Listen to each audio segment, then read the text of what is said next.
What's going on, guys? Welcome back to King Fab and Off-Road. Today we are going to be doing some frame modifications on the back of Goldy. We're going to be reinforcing it actually just to make this C-channel frame that these have a little bit stronger.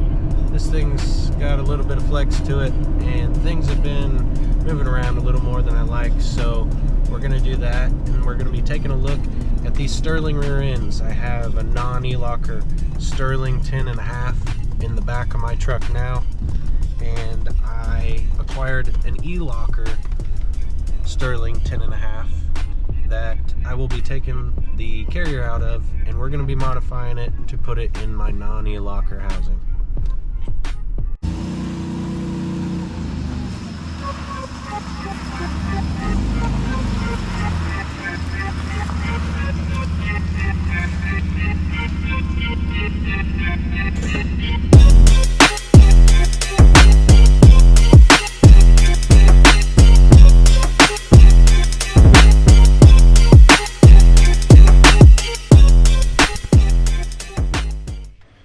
Welcome to the bottom side of Goldy.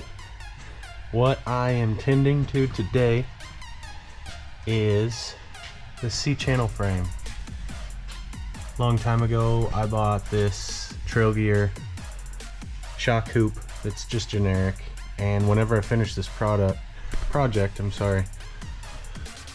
this was all I had laying around. It was my best thought to package the shocks the way I did. So when I did that, I was literally on the last day of the build, and I was like, well, I'll just put this in here and weld it in. Which, if you can see, it's kind of bad lighting, but as you can see, I just welded those onto the frame and they're starting to rip off. Now, there's two reasons for that. Number one, because I was cheap and lazy and I have not done any bump stops in the rear. And these are Trail Gear 4-inch springs on this thing, and they work amazing.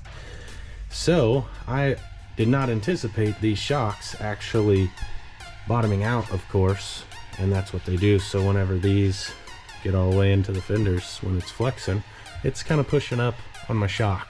So not a big deal for me because I had these shocks laying around and I'm using them as bump stops essentially, but we need to fix that because it's kind of a harsh hit whenever you fall off a rock and you're hitting your frame on stuff, number one, and number two, it's destroying my frame. So I'm going to straighten that out. I'm going to make some small plates here to reinforce it, and we'll get it going. You guys might be finding out by now I'm a fan of Amazon. I will be trying to put a link in the description for this, but this is the Auxbeam controller. It's a 6-gang. It is what I'm going to use to run all of my rock lights, my Elocker when we get this figured out. And I decided to take a chance on it because I saw some pretty good reviews, and of course it's cheaper. There's much better brands out there, but it's a full metal encased controller. The wiring looks pretty good, and it's going to do everything I need it to as long as it holds up for a fair amount of time. Here's what the Auxbeam controller comes with. Here's the actual controller. You got 6 positions there. They send you a full harness, which is nicely wired and covered.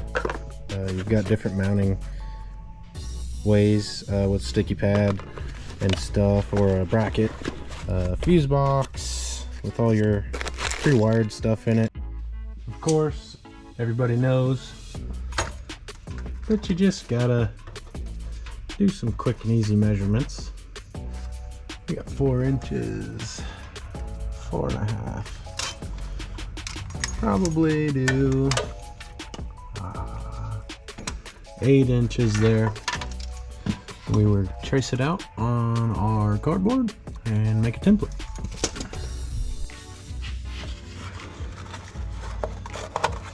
Now I got my template cut. As you can see, my idea is to pretty much encase the shock hoop, we'll call it, shock brace, shock crossbar, whatever. And I'm slightly insetting this plate so I can weld the seam and then weld over.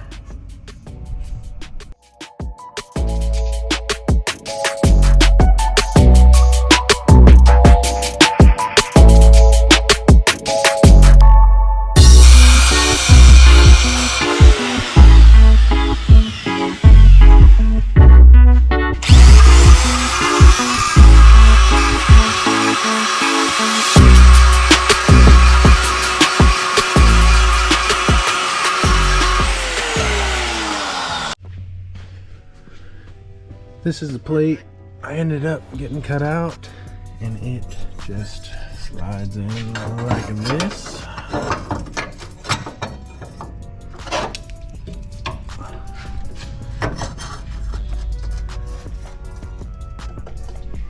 And wedges in there, quite nice. I'm gonna get it all tapped into place and gonna weld it in there.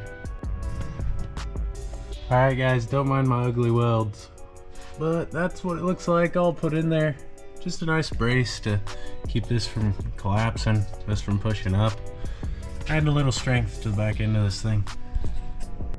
Alright guys, I got the last plate fabbed up here, cut out to size, and I'm gonna get that welded on.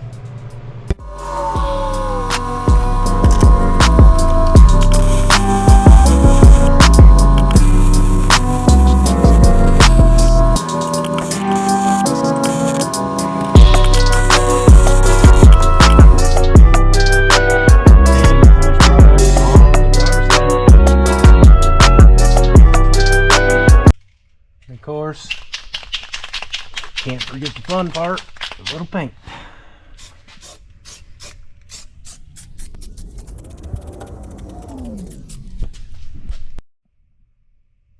There's our finished product on the plates I installed in the frame.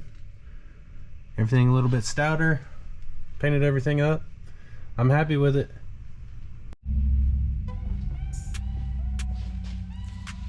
Got the rear end all wrapped up now, guys. So we are gonna crack this thing open and see what kind of shape it's in. I acquired this rear end because the pinion bearings were bad in it, so I'm hoping to crack it open and the Elocker looks good.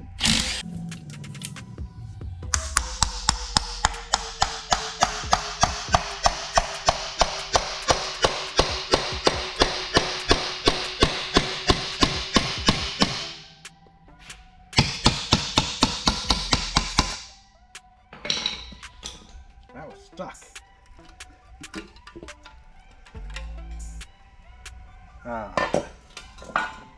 Looks beautiful. Actually not that bad looking in there at all.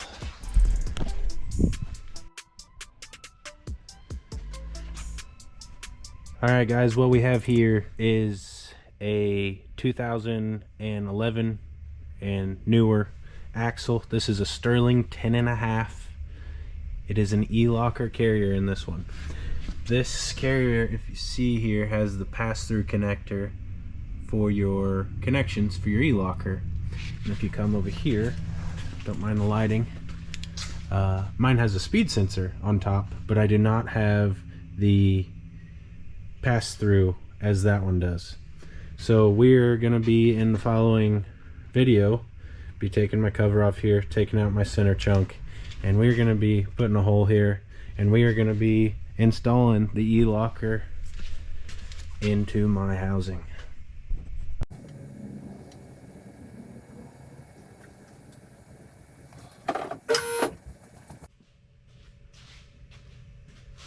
Alright guys, that's a wrap for today's video. We got the plates put on the rear of the frame of this thing, got it all braced back up so that way my shocks are happy again and frame's a little bit more structural.